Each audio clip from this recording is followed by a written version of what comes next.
काला साया।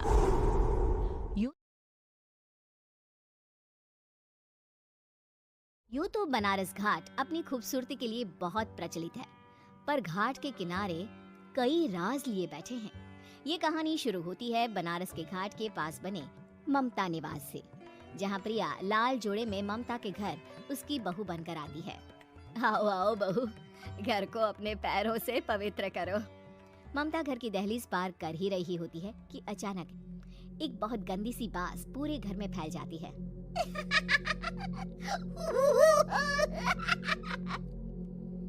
ये बदबू और ये आवाजें, ये कौन हंस रहा है माँ? अब ये पड़ोसी ना हमारे थोड़े अलग से है। कहाँ हम शाकाहारी और ये मांस मच्छी खाने वाले। छोड़, तू ध्यान मत दे और गृह प्रवेश कर। और हाँ बहू, अपनी सास की एक बात हमेशा याद रखना, इन पड़ोसियों से तो कभी बात नहीं करेगी। अच्छे लोग नहीं है ये। अपनी सास की ये बात मानेगी ना बेटा? हाँ माँ, जो आपकी मर्जी, मैं उनसे बात नहीं करूंगी। अगले दिन प्रिया अपनी पहली रसोई बनाने रसोई घर में जाती है। ये छोटी बात तो नाक में जा रही है। एक काम करती हूँ, खिड़की खोल देती हूँ। प्रिया खिड़की खोलने जाती है। इतने जाले, लगता है इस खिड़की को कभी खोला ही नहीं गया। पर ऐसा क्यों? ओह, नॉनवेज की स्मेल आती होगी ना। 2 मिनट के लिए खोल लेती हूँ, फिर बंद कर दूंगी। प्रिया खिड़की खोलती है। खिड़की खोलते ही उसकी नजर सामने वाले घर की खिड़की पर पड़ती है, जहाँ एक लड़की खड़ी होती है। हाथों में मेहंदी, लाल रंग की साड़ी, बिल्कुल सजी धजी, मानो प्रिया की तरह ही वो भी नई नवेली बहू हो। वो प्रिया को देखकर मुस्कुराती है। हे भगवान, माँ ने तो इनसे बात करने को मना किया था। प्रिया फौरन ही खिड़की बंद कर देती है और तवे पर चढ़े रोटी की ओर देखने लगती है, पर वहाँ रोटी न होकर मछली पड़ी होती है। ये क्या? पहली ही रसोई में इतनी बड़ी गलती! हे भगवान, अब मैं क्या करूं?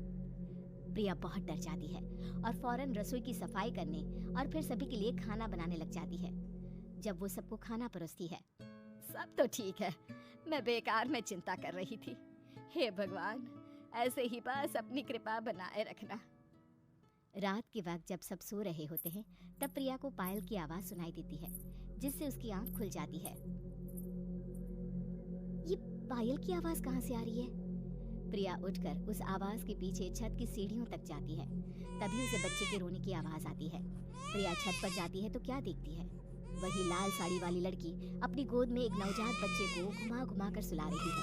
तभी प्रिया की नजर उसके पेट पर पड़ती है। ओह गॉड, ये तो प्रेग्नेंट भी है। सुनिए, बच्चा सो नहीं रहा है क्या? मैं कुछ मदद करूं? नहीं नहीं, आपके घर वालों को अच्छा नहीं लगेगा, मैं संभाल लूंगी। स्नेहा की गोद से बच्चा हाथ मारकर प्रिया की गोद में आने को छटपटाने लगता है। दोनों घर अगल बगल में बने होने के कारण प्रिया उस बच्चे को गोद में ले लेती है। प्रिया के पास आते ही वो सो जाता है। बच्चे का वो स्पर्श रात भर प्रिया भूल नहीं पाती और अगली सुबह वो छत पर कपड़े सुखा रही होती है। तभी उसे एक औरत इशारा करके बुलाती है। स्नेहा कह रही थी बाबू तुम्हारी गोद में आते ही सो गया। मैं गौरी, स्नेहा की माँ हूँ। बहू, घर आना, बाबू को खिला भी लेना। शाम को जब घर पर कोई नहीं रहता, बच्चे से मिलने के लिए प्रिया छिपकर अपनी पड़ोसन के घर चली जाती है और कुछ देर बच्चे को खिलाकर वापस लौट आती है। इसके कुछ दिन बाद ही प्रिया को पता चलता है कि वो माँ बनने वाली है। ममता की खुशी का ठिकाना नहीं रहता। माँ जी, पता नहीं क्यों उल्टी आ रही है। प्रिया भागती हुई वॉशरूम में जाती है तो हरे और लाल रंग की उल्टी करती है। उस उल्टी में से कीड़े निकलते हैं। ये क्या? खून और ये कीड़े! माँ! माँ! प्रिया की आवाज सुनकर ममता दौड़कर आती है, पर बेसिन में कुछ नहीं होता। प्रिया हक्की बक्की रह जाती है। ये सब क्या हो रहा है? प्रिया घबरा जाती है और अपने कमरे में जाकर सो जाती है। डर के कारण वो इतनी थक जाती है कि उसकी आंख लग जाती है। तब उसे ऐसा लगता है उसके पेट पर मानो कोई बैठा हुआ हो। कौन हो? प्रिया के पेट पर एक 5 महीने की बच्ची बैठी हुई थी, जो बुरी तरह जली हुई थी। माँ, तुम ही मुझे लाई ना अपने पेट में? मैं तुम्हारी माँ नहीं हूँ। कौन हो तुम? माँ, देखो मैं जल गई बुरी तरह से। 6 महीने पेट में रहने को भी मुझे नहीं मिला। सहला दो ना माँ। बचाओ! बचाओ! माँ! ममता दौड़कर कमरे में आती है। प्रिया की बातें सुनकर वो सब समझ जाती है। तू कहीं बगल वाले घर में तो नहीं जाकर आई ना बहू? मुझे माफ कर दो, मैं गई थी माँ। उस घर में सब मरे हुए हैं बहू। कई साल पहले स्नेहा उस घर में बहू बनकर आई थी।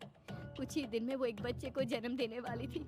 पूरा घर बच्चे के आने की खुशी में खोया था कि एक दिन अचानक उस घर में आग लग गई। सब बुरी तरह जलकर मर गए। गौरी आज भी दादी बनने का इंतजार कर रही है और इसीलिए स्नेहा ने अपना अजन्मा बच्चा तुम्हारी कोख में डाल दिया। ममता ये कह रही होती है कि पीछे से उसके पैरों को एक बच्चा पकड़ लेता है। दादी, दादी। माँ, स्नेहा की गोद में यही बच्चा था। ये बच्चा कौन है फिर? तेरी मौत है। तेरी भी दादी। जिस चीज का ममता को डर था वही हो गया। ममता निवास के ऊपर मौत ने चादर बिछा दी थी। प्रिया का पेट ऐसे बढ़ जाता है मानो 9 महीने का हो। 2 हाथ उसके पेट से बाहर निकलते हैं। बहू, संतोष को फोन कर, किसी पंडित जी को बुला बहू। प्रिया का पति भागता हुआ घर आता है। ये तो होना ही था माँ।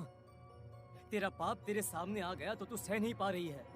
स्नेहा घर में आग लगी नहीं थी, माँ ने लगाई थी प्रॉपर्टी की लालच में।